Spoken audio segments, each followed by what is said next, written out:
Next आप देखो जो कि क्लोज टेस्ट के आपके क्वेश्चन है, ठीक है। पूरा पैसेज है, हम लोग इसको पढ़ेंगे और 5 इसके अंदर ब्लैंक्स हैं, उसको सॉल्व करेंगे, ठीक है। चलिए स्टार्ट करते हैं। क्या लिखा हुआ है, माई ग्रैंड मदर इज जेनीलॉजिस्ट, है ना। जीनीलॉजिस्ट है। जीनीलॉजिस्ट का मतलब होता है वो लोग जो परिवार की हिस्ट्री को स्टडी करते हैं, रिलेशंस को, कि भाई आपके पिताजी उसके पहले कौन थे, उनके पिताजी कौन थे, उनके पिताजी कौन थे, पूरा अपने खानदान की जो चेन है ना, पीछे पीछे पीछे उसकी पूरी स्टडी करते हैं, उसका पूरा रिकॉर्ड ये लोग ट्रैक रखते हैं ना, उन लोगों को कहा जाता है जीनोलॉजिस्ट। तो ये उनकी जो माई जो ग्रैंड मदर है वो कौन है, जीनियोलॉजिस्ट है ऑफ द फैमिली, परिवार की क्या है वो एक रिकॉर्ड पूरा धारक उनके पास रहता है, जीनियोलॉजिस्ट है। शी डैश, ध्यान रखना, she dash records of birth. देखो यहाँ पे दिया भी है कि उनके पास सभी रिकॉर्ड होता है, किसका, किसकी शादी हुई है ना, किसकी डेथ हुई या मैरिज हुई या फिर डिवोर्स किसका हुआ परिवार में, सब पूरा रिकॉर्ड इनके पास लिखा होता है। She takes the job dash seriously, कि वो इस जॉब को, इस काम को, रिकॉर्ड्स वगैरह को नोट करने का बड़ा सीरियसली लेते हैं, ठीक है। She sends dash to the family whenever something noteworthy dash, है ना। तो वो क्या करती है कि वो शी सेंड, वो भेजती है फैमिली को, कुछ ऐसा भेजती है ना, जब भी कोई समथिंग नॉट वर्दी, मतलब कुछ अनहोनी कुछ हुई हो, है ना, परिवार में जब भी कोई अनहोनी हुई हो तो वो उनको कुछ भेजती है ना, डैश भेजती है, ठीक है। आगे, we recently had a bulletin, है ना, मतलब एक हादसा हुआ रिसेंटली, जो है एक दौर हादसा हुआ, क्या, एक बुलेटिन हुआ, है ना, एक वाकया हुआ about the dash of a relative, है ना, डैश ऑफ अ रिलेटिव के साथ, who bequeathed, है ना, who bequeathed his antique furniture, जिसने की bequeath कर दिया मतलब किसी के नाम कर दिया, किसी के विल में चढ़ा दिया, किसी के नाम चढ़ा दिया फर्नीचर टू हिज डिसेंडेंट का मतलब होता है अपने पहले वालों को, है ना, उनके नहीं सॉरी आगे वालों को। डिसेंडेंट का मतलब होता है उत्तराधिकारी, जो आगे उनकी मृत्यु के बाद जो उसके हकदार जो होंगे उन लोगों को कर दिया। तो यहाँ पे इसको पूरे पढ़ने से हमको एक आइडिया लगा, ठीक है, कि यहाँ पे स्टोरी किसकी हो रही है, एक तरह से फैमिली स्टोरी है, ग्रैंड मदर की स्टोरी है, जो कि परिवार की जीनियोलॉजिस्ट है, ठीक है। मतलब परिवार में किसकी शादी हुई, कितने मेंबर हैं, किसकी डेथ कब हुई, है ना, और मैरिज कब हुई, डिवोर्स, हर चीज़ का पूरा रिकॉर्ड रखना बारीकी से। और ना केवल रिकॉर्ड रखना, जब भी कुछ इस तरह की चीज़ें हो तो बाकायदा फैमिली मेम्बर को उस चीज़ के लिए इन्फॉर्म भी करना। वो इन्फॉर्म भी करती थी और अपने जो कार्य को, इस पर्टिकुलर कार्य को बड़ी सीरियसली वो लेते थे, ठीक है। तो यहाँ पे एक रिसेंटली कुछ हादसा भी हुआ, उसका भी इन्होंने पूरा रिकॉर्ड रखा, उस सेंस में यहाँ पर बात हो रही है, ठीक है। मीनिंग इसका क्लियर हुआ। चलिए अब हम लोग सॉल्व करते हैं। तो देखो, माई ग्रैंड मदर इज जीनियोलॉजिस्ट, ये तो हो गया कहाँ की, फैमिली की।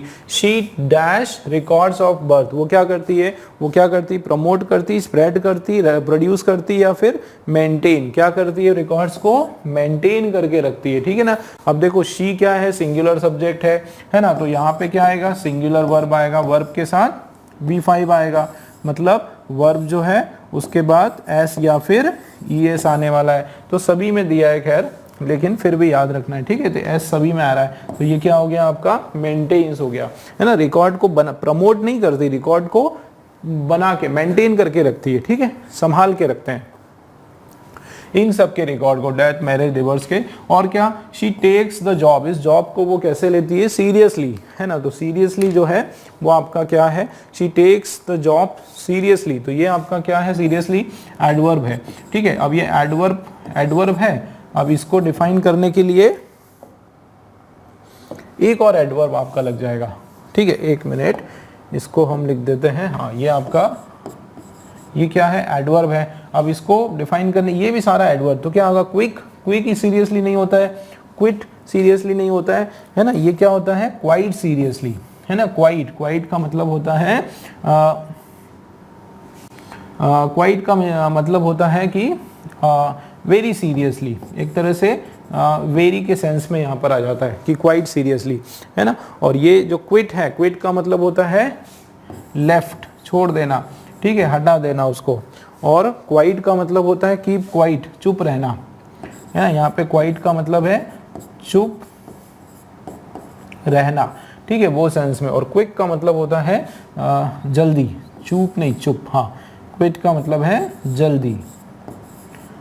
तो ये इसका जो राइट जो वर्ड है क्वाइट सीरियसली, ठीक है, काफी जो है वो सीरियसली लेती है। आगे देखते हैं, she sends dash to the family whenever something noteworthy dash, है ना, कि वो भेजती है। अब वो क्या भेजेगी फैमिली को, परिवार में क्या भेजेगी, ऐड तो नहीं भेजेगी, नोटिस भी नहीं भेजेंगे। नोटिस तो ऑफिशियल पर्पस के लिए होता है। ब्रोशियर्स का मतलब ही यही होता है, एडवर्टाइजमेंट वगैरह, पैम्पलेट वगैरह। वो अपनी परिवार को क्या भेजेगी, मैसेजेस, है ना, संदेश भेजेगी। क्या भेजती है, वो अपने परिवार को क्या भेजती है, संदेश भेजती है। कब भेजती है, whenever something not worthy. Not worthy का मतलब है कुछ अनहोनी, कुछ ऐसी ऐसी घटनाएं, है ना, अनचाही घटनाएं जो है। समथिंग नॉट वर्दी, क्या नॉट वर्दी होता है जब कोई ऐसा अनहोनी होती है ना। तो नॉट वर्दी एग्जिस्ट नहीं होता है, ऑब्टेन्स नहीं होता है, पासेस नहीं होता। नॉट वर्दी अकर्स, जब कोई ऐसा अनहोनी घटना घटित होना, है ना। अकर्स का मतलब होना, है ना, होना या फिर घटित होना, ठीक है, घटित होना, उस तरीके से कोई घटना घटित होना, अनवर्दी। तो यहाँ पे अकर्स यहाँ पर आपका बिल्कुल सही हो जाएगा। अब आगे क्या बताया जा रहा है, देखो, वी रिसेंटली, है ना, कहाँ गए हम लोग, नॉट वर्दी, ये रहा। वी रिसेंटली, हाल ही में जो है, हैड अ बुलेटिन, एक वाकया हुआ, about the dash of the relative, है ना, हाल ही में एक ऐसा इंसिडेंट हुआ या वाकया हुआ, about the dash of a relative who बिक्वेब, अबाउट द डिमोलिशन। अब देखो यहाँ किसकी बात हो रही है, डैश ऑफ, यहाँ पे कोई नाउन आएगा, ऑफ आ गया, किसकी बात हो रही है, रिलेटिव। अब रिलेटिव का डिमोलिशन थोड़ी होगा, डिमोलिशन का मतलब होता है, डिमोलिशन किसका होता है, डिमोलिशन ऑफ किसी बिल्डिंग का, है ना, बिल्डिंग का डिमोलिशन होगा। डिमोलिशन का मतलब होता है टूटना, ठीक है, टूटना, किसका, किसी बिल्डिंग वगैरह का टूटना, है ना। डिस्ट्रक्शन भी होता है, डिस्ट्रक्शन का भी किसी प्रॉपर्टी का, किसी मटेरियल का, ठीक है। तो ऑफ प्रॉपर्टी, तो हम लोग तो किसकी बात कर रहे हैं, हमारे उसके रिलेटिव की बात हो रही है। डैमेज, अब डैमेज किसका होता है, डैमेज किसी मटेरियल का होता है, ऑफ मटेरियल किसी वस्तु का होता है, ठीक है ना। तो मटेरियल भी नहीं होगा। तो यहाँ डिमाइस का मतलब क्या होता है, डेथ। डिमाइस का मतलब क्या होता है, डेथ होता है, मृत्यु होती है। तो मृत्यु हो सकती है किसकी, ऑफ किसी रिलेटिव की, ठीक है। तो मृत्यु किसकी हो सकती है, रिलेटिव की। मतलब ये आपका सी बिल्कुल राइट हो जाएगा कि डिमाइस जो है किसका, अबाउट द डिमाइस, उन्होंने एक घटना कौन सी हुई, मृत्यु की, किसकी, उसके रिलेटिव की। हु बेक्विथ हिज एंटीक फर्नीचर, जिसने कि अपना एंटीक फर्नीचर नाम कर दिया, किसके नाम कर दिया, विल में, टू हिज डिसेंडेंट, है ना, अपने जो उत्तर अधिकारी उन लोगों के नाम कर दिया कि इनकी जो डेथ हो गई, अब इनका जो भी सामान है वो आप लोग रख सकते हो, ठीक है। इस तरह की इंफॉर्मेशन जो है इन्होंने ग्रैंडमदर ने दी, ठीक है। तो सी वाला जो है हमारा राइट आंसर है। चलिए नेक्स्ट क्वेश्चन की ओर बढ़ते हैं, जो कि, चलिए, इसमें रॉन्ग स्पेलिंग हमको बताना है। मतलब 3 स्पेलिंग इसकी राइट है, एक स्पेलिंग में गड़बड़ है। कौन सी स्पेलिंग में गड़बड़ है बताएं, कि एक स्पेलिंग इसकी रॉन्ग है, ठीक है। तो एक्सीलरेट, एक्सीलरेट हो गया, अकम्प्लिश हो गया, अक्यूमुलेट हो गया, ठीक है, अक्यूमुलेट हो गया, और अकोमोडेट। तो मुझे लगता है चारों स्पेलिंग सही है, ठीक है, चारों स्पेलिंग सही है, हाँ, ये आपकी ऑल स्पेलिंग राइट है दोस्तों, ठीक है। इसके अंदर जो है नो एरर है, ठीक है ना। ऐसा कई बार होता है, पावर पॉइंट स्लाइड बनाते हैं, है ना, तो उसमें स्लाइड में जो है कंप्यूटर में दिखता है कि रॉन्ग स्पेलिंग है, जबकि लिखना रॉन्ग ही होता है, बट क्या होता है कि वो राइट हो जाती है, ठीक है। तो ये क्वेश्चन का एरर है, ठीक है। इसके अंदर जो है स्पेलिंग का एरर ये हो सकता था, इसमें एक्चुअली ये क्वेश्चन मैं आपको बताता हूँ, ऐसा लिखा था ACCELARA, ठीक है ना, TE ये लिखा हुआ था, ठीक है। अब वो ये लिखा था, लेकिन उसको ए को जो है, ई को जो है ये एरर होता हमारा और इसके बदले ई आ जाता। ठीक है, तो यहाँ पे कोई भी एरर इसमें नहीं है। ठीक, नेक्स्ट क्वेश्चन आपका जो है मोस्ट अप्रोप्रिएट मीनिंग इसका चाहिए, फेस द म्यूजिक। ये आपने सुना होगा, है ना, फेस द म्यूजिक, या बोलते हैं ना कि भाई consequences, face the consequences, consequences, है ना, क्वेंसेस मतलब आपको बोलते हैं ना कि नहीं तो भुगतना पड़ेगा, भुगतना पड़ेगा, है ना, इस तरीके से बोलते हैं ना कि भाई if you will not do my work you will face the music. ठीक है, क्या होता है, जैसे टीचर ने ही बोला, मान लो एक एग्जाम्पल, इफ, है ना, टीचर ने ही बोला, एक एग्जाम्पल ले लेते हैं, if you will not do my homework you will, है ना, यू विल होमवर्क के बाद कॉमा लगा देते हैं, you will face the music tomorrow. ठीक है, म्यूजिक टुमारो।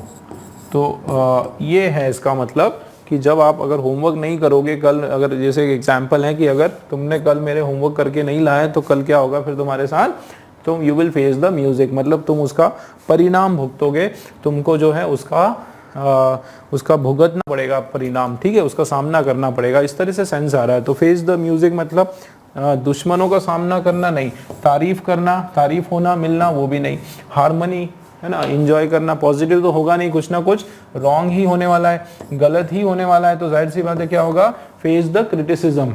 ठीक है, आपको एक गुस्से का सामना करना पड़ेगा या जो भी परिणाम उसका भुगतना पड़ेगा, ये उसका मिलकर सेंस आ रहा है, तो डी वाला हमारा राइट है।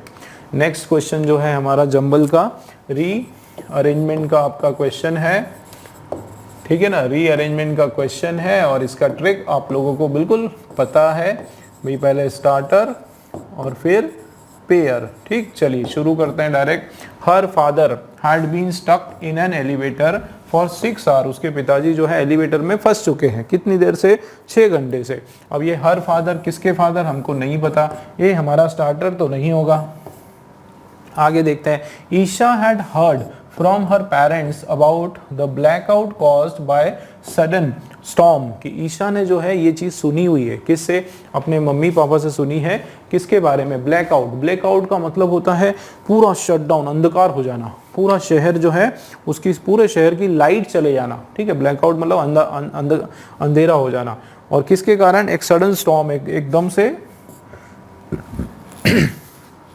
एक तूफान आया, तो तूफान के कारण क्या हुआ, ब्लैकआउट। अमेरिका में कुछ ऐसी जगह है जहाँ पे कई बार ऐसे तूफान आते रहते हैं, तो वहाँ पे पूरे शहर की बिजली जो है उसको गुल कर दी जाती है, बंद कर दी जाती है। तो वहाँ पे ईशा ने भी इस चीज़ के बारे में अपने मम्मी पापा से सुना है। तो ईशा की बात हो रही है, ये आपका नाउन है, तो ये स्टार्टर हो सकता है। ठीक है, आगे चलते हैं।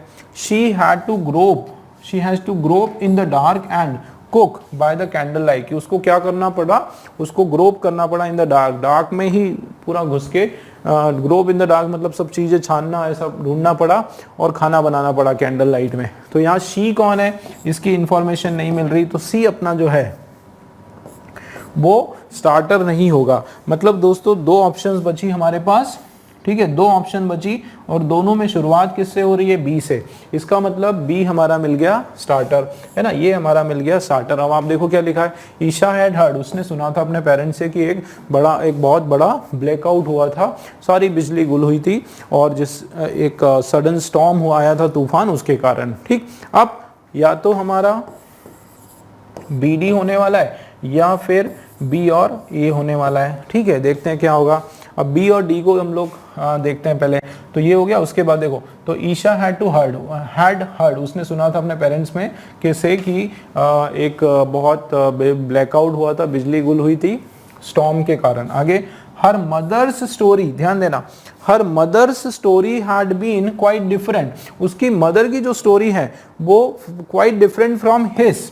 अब देखो ईशा तो लड़की है, ये तो अलग ही दिख रहा है। अब लेकिन यहाँ क्या बोला जा रहा है कि उसकी जो मदर की स्टोरी है वो बिल्कुल अलग है, किससे? From his story. तो यहाँ हिज कौन है? यहाँ जाहिर सी बात है ये ईशा नहीं है, यहाँ पे कोई और की बात हो रही है ना, हो सकता है उसके पिताजी की बात हो रही है। तो यहाँ हिज नहीं है। अब हिज मतलब यहाँ पे आपका बीडी का पेयरिंग नहीं बन रहा है, ठीक है ना, बीडी का पेयरिंग आपका नहीं बन रहा है, मतलब बीए का पेयरिंग होगा। ये भी रॉन्ग और ये अपना आंसर, ठीक। बीए का पेयरिंग देखो बनाओ, तो ईशा जो है उसने अपने पेरेंट्स से सुना था कि एक ब्लैकआउट हुआ था स्टॉर्म के कारण। अब देखो हर फादर, उसके पिताजी हैड बीन स्टक, वो फंस गए थे कहाँ पे? एलिवेटर में, लिफ्ट में। कितने घंटे तक वो फंसे रहे? 6 घंटे तक जो है लिफ्ट में। लिफ्ट की बत्ती गुल हो गई और उसके कारण उसके पिताजी जो है लिफ्ट में फंस गए, ठीक। अब पिताजी की स्टोरी हो गई। अब आगे देखो, ए के बाद सीधा आपका क्या हो गया? डी आ गया। देखो ए और डी का पेयरिंग कि पिताजी तो जो है लिफ्ट में फंस गए थे, और देखो मदर जो है उनका क्या हुआ? उनकी स्टोरी बिल्कुल अलग थी। उनकी स्टोरी में क्या था कि उनको क्या करना पड़ा? मजबूरी में अंधेरे में बिल्कुल भटक के खाना बनाना पड़ा कैंडल लाइट में, है ना। तो ये हमारा जो है बिल्कुल सही अरेंजमेंट हो गया। बी, ए, डी, सी हमारा राइट आंसर है, ठीक है। नेक्स्ट क्वेश्चन आपके सामने है। चलो सब्स्टिट्यूशन का आपका क्वेश्चन है और इसका अंडरलाइन पार्ट में बता देता हूं आपको। इसमें जो है यस कौन सा है क्वेश्चन? यस, आई से ड्यूरिंग तक पूरा, हैव से, सॉरी, यहां से लेकर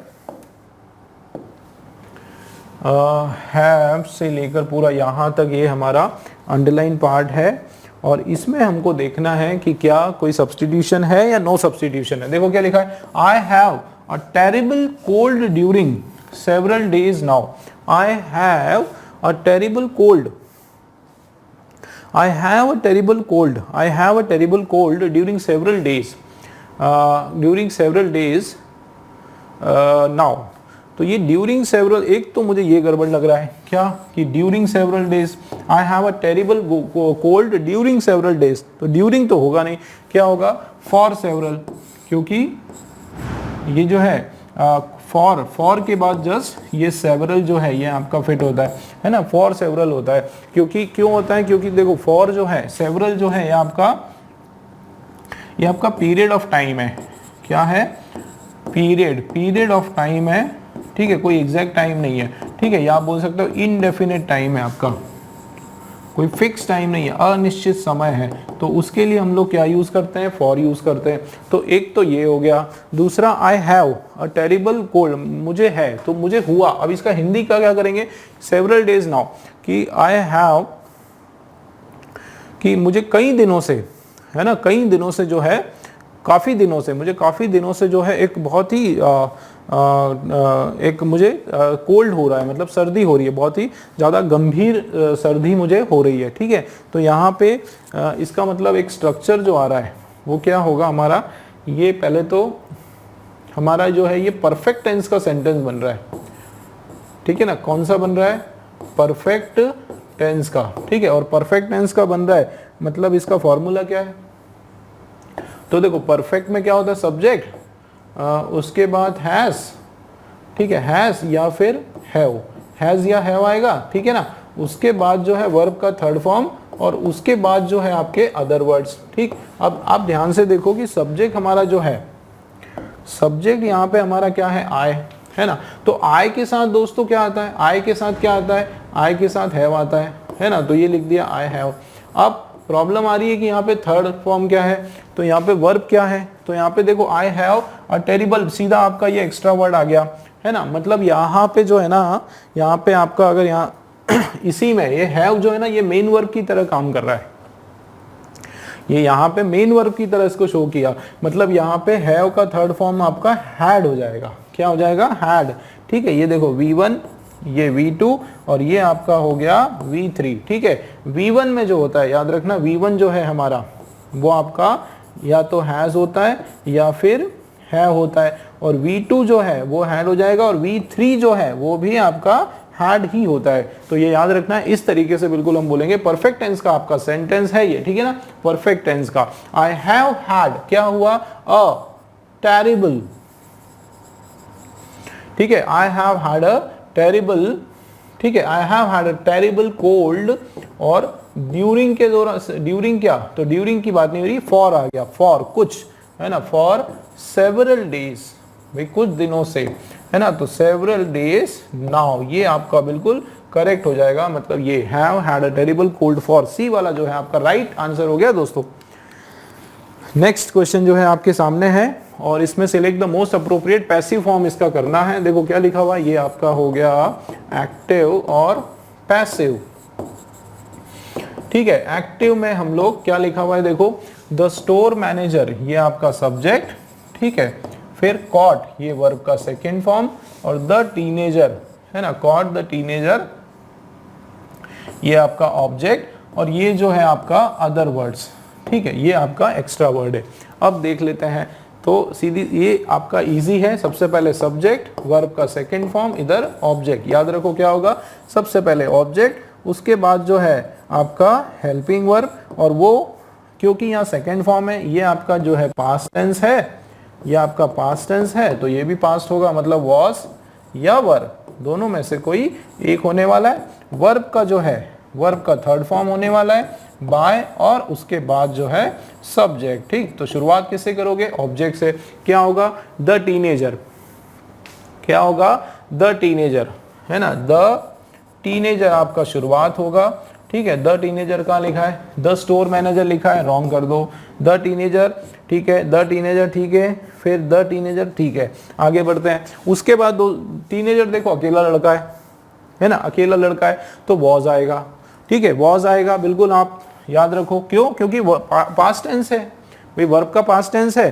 तो इज नहीं आएगा, प्रेजेंट है ये, फिनिश, ठीक। हैज नहीं आएगा, परफेक्ट की बात ही नहीं हो रही है, हैज बीन परफेक्ट की बात ही नहीं हो रही, वर्ब का सेकंड फॉर्म है, ठीक है ना, सीधा आपका वॉज आ गया, ठीक। उसके बाद वर्ब का थर्ड फॉर्म, ठीक, शॉपलिस्टिंग, और बाय, है ना, बाय द मैनेजर लास्ट में आ गया, ये हमारा डी वाला बिल्कुल राइट हो गया। पढ़ के देखो, the teenager was caught shoplifting by the store manager.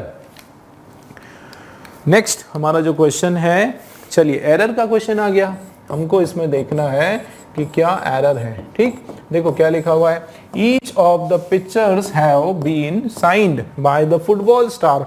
बहुत बढ़िया एक रूल है, और रूल का आपका ये क्वेश्चन है, ठीक है। एक तो आप इसमें ध्यान रखो, क्या क्या लिखा है दोस्तों, ध्यान देना, एक लिखा है ईच, ईच लिखा हो, या फिर आइदर, क्या लिखा हो, आइदर, ठीक है, आइदर, या फिर नाइदर, ठीक है, नाइदर, या फिर एनी, क्या लिखा है, एनी, या फिर वन, है ना, ये लिखा है। इसके बाद आपका ऑफ, ठीक, इसके बाद ऑफ, ध्यान रखना दोस्तों। उसके बाद जो है नाउन आपका आएगा कैसा, प्लूरल, और वर्ब आएगा आपका कैसा, सिंगुलर। बिल्कुल याद रखना है आप लोगों को, नाउन आएगा प्लूरल, वर्ब आएगा सिंगुलर। किसके बाद ईच हो गया, ठीक है, ये वन वन की निशानी है, ये सब एक की निशानी, ईच हो गया, आइदर हो गया, नाइदर हो गया, एनी हो गया, वन हो गया, ये सब वन की निशानी है। उसके बाद ऑफ प्रीपोजिशन आया आपका, ठीक है ना, क्या आया, ऑफ प्रीपोजिशन आया। उसके बाद आपका नाउन जो आता है, ठीक है ना, नाउन जो आता है वो प्लूरल आता है, और वर्ब जो आता है वो सिंगुलर आता है। देखो ईच आ गया, ऑफ आ गया, ये देखो ये आपका प्लूरल नाउन आ गया, और वर्ब जो है वो हमारा क्या हो जाएगा, सिंगुलर हो जाएगा दोस्तों। तो हैव आपका रॉन्ग हो गया, हैज हमारा राइट हो गया, ठीक है। मतलब एरर जो है हमारा कौन से पार्ट में है, इस वाले पार्ट में, ठीक है, ए वाला हमारा एरर आ गया। चलिए आगे बढ़ते हैं। नेक्स्ट क्वेश्चन आपका जो है फिल इन द ब्लैंक्स का है। देखो क्या लिखा है, the soldiers plan to attack at a precise hour so they dash their watches. तो उन्होंने क्या कर लिया, अपनी वॉच को डैश कर लिया, है ना, ये कॉमा नहीं आएगा फिर से। तो सोल्जर्स जो है इन्होंने एक प्लानिंग करी, ठीक है, जब जैसे आर्मी कभी भी एस्केलेट करती है, अटैक करती है दुश्मनों पर, तो पूरी प्लानिंग से प्लानिंग करती है। जैसे उरी में जो हमारे जवान जो गए थे उस पार, तो उन्होंने पूरी प्लानिंग की होगी ना एक एक चीज की। तो सोल्जर जो है इन्होंने प्लान किया, तो प्रिसाइज आर मतलब उस पिन पॉइंट स्पेसिफिक टाइम पर उन्होंने डिसाइड किया कि हम अटैक करने वाले। तो उन्होंने क्या किया, सो दे डैश देयर वॉचेस, अपनी अपनी घड़ियों को उन्होंने क्या किया, अपनी अपनी घड़ियों की उन्होंने मिलाई, है ना, मैच किया। तो मिलाना, मैच किया, उसको क्या बोला जाता है, ये सिंक्रोनाइज्ड, ठीक है, ये to set for the specific time, एक जो पर्टिकुलर स्पेसिफिक टाइम होता है ना, उसके लिए घड़ी को क्या कर देना, सेट कर देना, एकदम एक ही टाइम के लिए मैच कर देना, उसको बोलते हैं सिंक्रोनाइज करना, एक टाइम पे सेट कर देना, ठीक है, बिल्कुल आपका सिंक्रोनाइज सही हो जाएगा। नेक्स्ट क्वेश्चन आपके सामने है, वापस हमारा जो है फिल इन द ब्लैंक्स का क्वेश्चन है। देखो क्या लिखा हुआ है, the entrepreneur is looking for an dash to fund his project. अब ये जो एंटरप्रेन्योर होता है ना, एक ऐसा बिजनेसमैन कहलाता है जो एक से ज़्यादा बिजनेस करता है और एक रिस्क टेकर होता है ना, जहां उसको मुनाफा मिलता है वहां अपनी जो एबिलिटी है, अपनी जो काबिलियत है, बिजनेस माइंडेडनेस है और जो उसकी स्किल्स हैं, उसकी मदद से वो जो उसको अपॉर्चुनिटी मिलती है उसके हिसाब से जॉब को शिफ्ट कर देता है ना, और उस जॉब में सफलता भी प्राप्त करता है, वो होता है एंटरप्रेन्योर, ठीक है। तो उसी की बात हो रही है। तो इज लुकिंग फॉरवर्ड, इन लोगों को क्या होता है, कॉन्स्टेंटली फंड की जरूरत पड़ती है, पैसे की जरूरत पड़ती है, इन्वेस्टमेंट चाहिए होता है। तो यहाँ पे एंटरप्रेन्योर किसकी तलाश में कर रहा है, नए फंड में, हिज प्रोजेक्ट, जो भी नया उनका जो प्रोजेक्ट है, जो उन्होंने कोई स्टार्टअप किया होगा, कुछ नई चीज स्टार्ट करी होगी, तो जाहिर सी बात है उनको क्या चाहिए भाई, इन्वेस्टर चाहिए, है ना, इन्वेस्टर जो कि पैसा लगाता है, वन हु इन्वेस्ट मनी, जो पैसा जो है इन्वेस्ट करता है कहीं पे भी, जहां पे प्रॉफिटेबल उनको लगा कोई प्रोजेक्ट, उसमें वो पैसे को लगा देते हैं, है ना। तो इन्वेस्टर की बात हो रही, जाहिर सी बात है एंटरप्रेन्योर है, वो किसकी तलाश करेंगे, वो किसी इनविजिलेटर की तो करेंगे नहीं। इनविजिलेटर मतलब कोई इंस्पेक्टर, है ना, विजिलेंस के लिए आया कोई इनविजिलेटर, जनरली चुनाव वगैरह में आता है, एक सडन आ जाता है और वो सब देख रेख करता है ना। एविएटर का मतलब होता है पायलट, ये एयरक्राफ्ट पायलट, है ना। तो एयरक्राफ्ट पायलट तो होगा नहीं, इंस्पेक्टर आपको पता है, पुलिस इंस्पेक्टर भी होता है, ड्रग इंस्पेक्टर भी होता है, फूड इंस्पेक्टर भी होता है। तो यहाँ पर जो राइट है हमारा वो क्या हो जाएगा, इन्वेस्टर, ठीक है, जो पैसा लगाता है, ठीक, क्लियर। नेक्स्ट क्वेश्चन की ओर बढ़ते हैं, और ये हमारा जो है लास्ट क्वेश्चन आपका, select the most appropriate antonym of misery. Misery का मतलब होता है गरीबी, क्या होता है,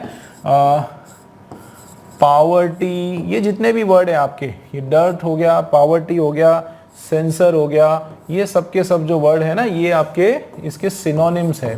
क्या है ये, सिनोनिम्स है, ये सब इसके समानार्थी शब्द हैं। तो इसका जो अपोजिट शब्द है वो क्या हो गया, वो होता है ब्लिस, है ना। तो ब्लिस का मतलब होता है एक तरह से रिचनेस, हैप्पीनेस, है ना, ये हैप्पीनेस या रिचनेस, ठीक है, रिचनेस, है ना, ये पॉजिटिव सेंस का आपका वर्ड है, ठीक है। ब्लेस, खुशी जो है, इसका मतलब है खुशी होना, एकदम खुश मिजाज होना, कोई भी घर में एकदम शांति होना, घर में समृद्धि होना, सब चीज़ अच्छा होना, वो सेंस में इसका मीनिंग हो गया, ठीक है, क्लियर है। तो ये डी वाला हमारा आंसर हो गया, और इसी के साथ जो है दोस्तों हमने आज के 25 क्वेश्चन हमारे इंग्लिश के फिनिश किए, और उम्मीद है कि आप लोगों को पसंद आया होगा मेरा एक्सप्लेनेशन। चलिए मिलते हैं नए क्वेश्चन पेपर में नए सोल्यूशंस के साथ।